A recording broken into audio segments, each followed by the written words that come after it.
अस्सलाम वालेकुम नाजरीन, इस वक्त आप देख रहे हैं GB बोल न्यूज़ में हूँ मोहम्मद हुसैन। नाजरीन, इस वक्त मैं स्कर्दू में मौजूद हूँ और स्कर्दू के नामवर एक शख्सियत, अदीब, फ़नकार और शायर भी हैं, जनाब शहनशाह साहब। उनका एक यहाँ पर एक म्यूज़ियम है, वो तलाश करते करते हम इस वक्त एक अलमदार रोड पर हम मौजूद हैं।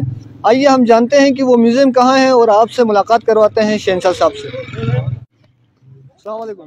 खैरियत से हैं? ठीक ठाक हैं सर। ये बल्ती म्यूज़ियम कबूल बेग के यहाँ किसी एरिया में है, तो हम वो तलाश कर रहे हैं कहाँ पर होगा, ये किस जगह मौजूद है? जी बिल्कुल, इस वक्त आप गवर्नमेंट बॉयज़ हाई स्कूल मैदान के पास हैं और यहाँ से चंद कदम दूरी पे ही आपको बल्ती जो है कबूल म्यूज़ियम आपको जो है दिखाई देगा। तो मैं आपको गाइड करूँगा, आप आ जाइए, चंद कदम के फासले पर हम बल्ती म्यूज़ियम में पहुँच जाएंगे। चले, बहुत शुक्रिया। की घड़ियाँ ख़त्म हो गई हैं, हम इस वक्त मौजूद हैं कबूल बेग म्यूज़ियम के बिल्कुल बाहर मौजूद हैं। आइए हम चलते हैं और मुलाकात करते हैं जनाब शहनशाह साहब से। मैं आज इसलिए टोपी इसीलिए पहन के आया हूँ कि वो हमसे खुली बात करें, क्योंकि वो कल्चरल चीज़ों को वो पसंद करते हैं। आइए जानते हैं।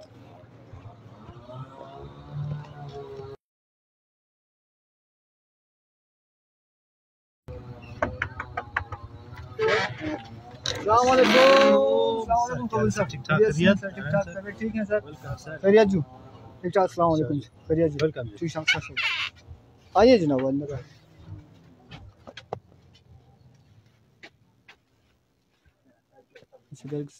जी नाजरीन, इस वक्त हम कबूल बेग बल्ती म्यूज़ियम के अंदर हैं और हमारे साथ बल्तिस्तान के मशहूर मारूफ शायर भी हैं, अदीब भी हैं, और साथ में जो है एक म्यूज़ियम सजाया हुआ है इन्होंने, और इसमें मुख्तलिफ़ हमारे तारीख़ी चीज़ें और ये सब चीज़ें यहाँ जमा किया हुआ है इन्होंने। आइए पूछते हैं कि शहनशाह साहब, आप ये बता दीजिए कि आपको ये शौक़ कहाँ से पैदा हुआ, आपको ये आइडिया कहाँ से आया कि ये सब चीज़ें आपने जमा करना है और एक म्यूज़ियम आपने बनाना है? बिस्मिल्लाहिर्रहमानिर्रहीम। सबसे पहले GB बोल न्यूज़ की टीम और देखने वालों को शब्बीर शहनशाह की तरफ से अस्सलाम वालेकुम। आप लोगों का इंतहाई शुक्रगुज़ार हूँ कि आप लोग अपना कीमती वक़्त निकाल के कबूल बेग बल्ती म्यूज़ियम में तशरीफ़ लाए। अल्लाह का शुक्र है कि मुझे ये बल्ती सक़ाफ़त मुझे छोटे बचपन पे ही मुझे शौक़ था। स्कूल के वक़्त में भी मैं आपको एक कहानी बताता हूँ कि स्कूल वक़्त में छठी जमात पढ़ा, तो मुझे पता चला यार ये बस मुझे पढ़ना अच्छा नहीं लगा, मैं छोड़ दिया। तो शुक्र करता हूँ मैंने सबक टाइम पे छोड़ दिया। तो कहने का मतलब ये है कि सबक अभी अली आम से सबक इस तरह नहीं है। मैं समझता हूँ सबक ये अभी इस वक़्त बल्ती जो लिखने की तरतीब है, वो इस वक़्त दुनिया के जो भी लिखने के जो गिनती में होते हैं तकरीबन 25 अल्फ़ाबेट होगा। हमारे जो बल्ती लिखने का जो स्टाइल और अल्फ़ाबेट है वो 40 है। गिनती में इस वक़्त पूरे दुनिया में 100 से ज़्यादा नहीं होगा शायद। बल्ती जो गिनती में हज़ार से ज़्यादा अल्फ़ाबेट है। तो मैं समझता हूँ बल्ती एक बहुत बड़ा एक तालीम है। तो अल्लाह का शुक्र है मैंने इस वक्त 16 साल हो गया बल्ती कल्चर के बारे में काम कर रहा हूँ और इससे कुछ सीखने के मौके मुझे मिल रहा है। तो इस वक्त अल्लाह का शुक्र है हमारे इधर सके मैदान से ख्वाजा अमर इस वक्त कबूल बेग बल्ती म्यूज़ियम में मौजूद है। कभी कभार जो इस बल्ती सकाफ़त के साथ मोहब्बत रखने वाले लोग भी इधर आके हमारे साथ गपशप करते हैं। अच्छा शहनशाह साहब, आपने कहा कि आपने छठी क्लास से आपने पढ़ना छोड़ दिया जी, और आपने ये सोचा कि मुझे पढ़ने स्कूल की किताबें पढ़ने से बेहतर है कि मैं अपने कौम की जो है हिस्ट्री पढूं, अपने कौम की जो कीमती जो चीज़ें होती हैं उनको जमा करके असासा बनाएं, उसका एक म्यूज़ियम बनाया आपने, और इस तरह से आज आपने एक बेहतरीन अंदाज से सजाया हुआ है ये सारी चीज़ें। तो आप क्या इन चीज़ों को जमा करने के बाद आप इनको सेल करते हैं, बेचते हैं? इंतहाई मेहरबानी आपका, क्योंकि ये सवाल ज़िंदगी में पहला दफ़ा आपने पूछा है और आपने नहीं पूछा तो अच्छा था। इस कबूल बेग बस्ती म्यूज़ियम में 50 से ज़्यादा मैंने एंट्री दिया है, तो पहला दफ़ा आपने पूछा है। 2007 में मैंने इस कबूल बेग बल्ती म्यूज़ियम से एक तलवार फाड़ सेल किया था।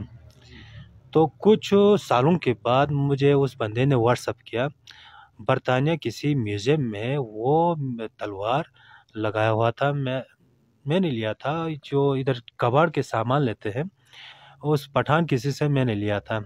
मैंने लिया था तकरीबन 1000 रुपये का, और फाड़ सेल किया था मैंने 30,000 रुपये में।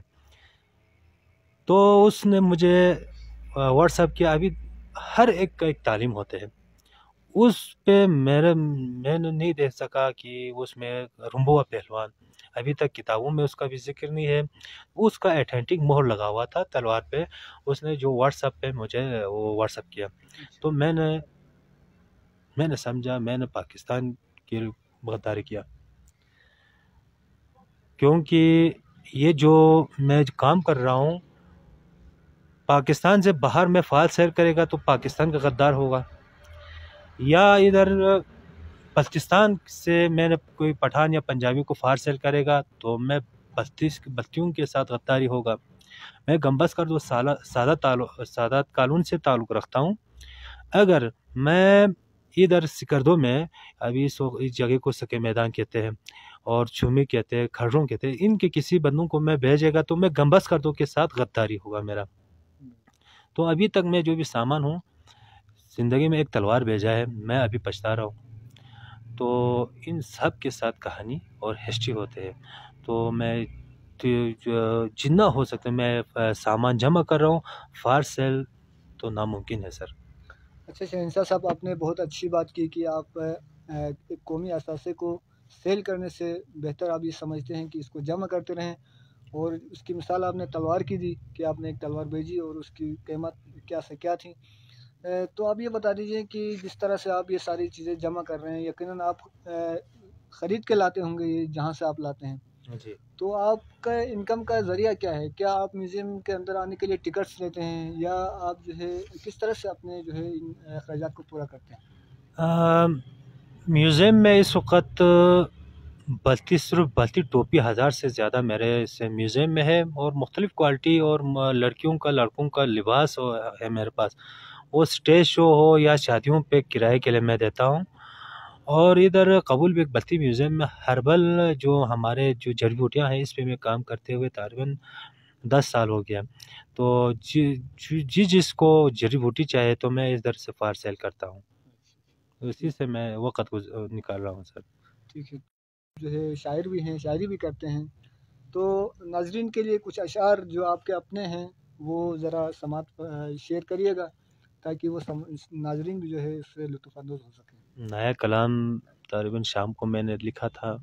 मैंने तो बल्ती में शायरी करता हूँ। Thabin tami desgalfotos stragan famin ngatang shargong. Thabin tami desgalfotos stragan famin ngatang shargong. Fetsik son fi desgalfotos chutangan latangan yakpin. Fayolin su shagargo son mason शिखे chutangan latangan yakpin. दूसरा कलाम मैंने लिखा था अभी जो हालात पे, ब्यवी बक्च की यूलिंग बब से, ब्यवी बक्ची यूलिंग बब से ngatang namtas kede sonset, ब्यवी बक्ची यूलिंग बब से ngatang namtas kede sonset, ngati thapka ngati zgetpu ngati rolkun skeleton से ngatang namtas kede sonset। बहुत ज़बरदस्त, बहुत ज़बरदस्त। अच्छा शहंशाह साहब से हमने मुख्तलिफ़ सवालात किए, उनके जवाबात भी शहंशाह साहब ने दिए। तो आखिर में हम शहंशाह साहब से ये कहेंगे कि आपका हुकूमत, गिलगित बल्तिस्तान की हुकूमत से क्या पैगाम है, उनसे क्या मुतालबा है आपका, और आम पब्लिक जो गिलगित बल्तिस्तान की है उनके लिए आपका क्या पैगाम है? इंतहा आपका मशकूर हूँ। गिलगित बल्तिस्तान की इंतज़ामिया से मेरा कुछ भी अपील नहीं है, कुछ भी अपील करना ही नहीं चाहता हूँ, क्योंकि मैंने फ़ाइल फेस्टिवल लगाया, उसमें जनाब डिप्टी कमिश्नर साहब ने 4 लाख रुपए का ऐलान किया था, चौकताई साहब ने। अभी तक वो 4 लाख भी नहीं मिला, वो ख़ुद पे पोस्टिंग होके चला गया। तो आवाम से मैं रिक्वेस्ट करता हूँ, गिलगित बल्तिस्तान के आवाम से रिक्वेस्ट करता हूँ, खुदा रहा हमारे घरों में जो भी सकाफ़त की चीज़ें हैं उनको संभाल के रखे अपने घरों में, तो आप संभाल नहीं सके तो इस तरह की बल्तिस्तान में 1-2 म्यूज़ियम है, उनमें लाके अच्छा वो कीमत आप लोग वसूल करें, तो आप लोगों को चीज़ें महफूज होगा। इस वक़्त कबाड़ में बेच देते हैं। दूसरा, माँ-बाप जो है उनको मैं रिक्वेस्ट करता हूँ, अपने घरों में अतो कहना, आयो कहना, बस्ती ज़बान को बोलने की कोशिश करें, ताकि आप अभी इस वक़्त बल्तिस्तान की जो मेरा अवाम है, हमारा अवाम है, इस तरह हो गया है, हमारी ज़बान में तो गांथुर कहते हैं उसको। तो सही तरीके से उर्दू भी सही तरीके से बच्चों को नहीं आते हैं, सही तरीके इंग्लिश भी हमने नहीं सिखा रहे। तो मेरे कहने का मतलब ये है, अभी हमारे बस्ती ज़बान में बात करें तो 2-3 अरबी, 2-3 इंग्लिश, 2-3 उर्दू बोलते हैं। तो हर ज़बान के ऊपर हम लोग ज़ुल्म कर रहे हैं। तो ठीक है, आप लोगों को बस्ती पसंद नहीं है तो सही तरीके से उर्दू में बात करें, या आप लोग इंग्लिश में बात कर रहे हैं तो सही इंग्लिश में बात करें। तो आप लोगों को रिक्वेस्ट करता हूँ, खुदा रहा हमारे बस्ती ज़बान ख़त्म हो रहे घरों में, खुसूसन घरों में, अपने घरों में अतो कहना, आयो कहना, मचूं कहना शुरू करेगा तो हमारे ज़बान दिन ब दिन रोशन हो जाएंगे। बहुत शुक्रिया। आपने सुना कि गिलगित बल्तिस्तान के अवाम से ये अपील कर रहे हैं कि जो कीमती चीज़ें हैं, जो हमारी सकाफ़त की अशिया हैं, उनको महफूज अपने घरों में रखें। अगर घरों में महफूज नहीं रख सकते हैं तो इस तरह के म्यूज़ियम स्कर्दू में और भी हैं, और ये कबूल बेग बल्ती म्यूज़ियम एक बहुत बड़ा और अच्छा म्यूज़ियम है। यहाँ पर आप लोग जमा करें ताकि वो हमारे जो आसार हैं वो महफूज रह सकें। वस्सलामु अलैकुम वरहमतुल्लाह।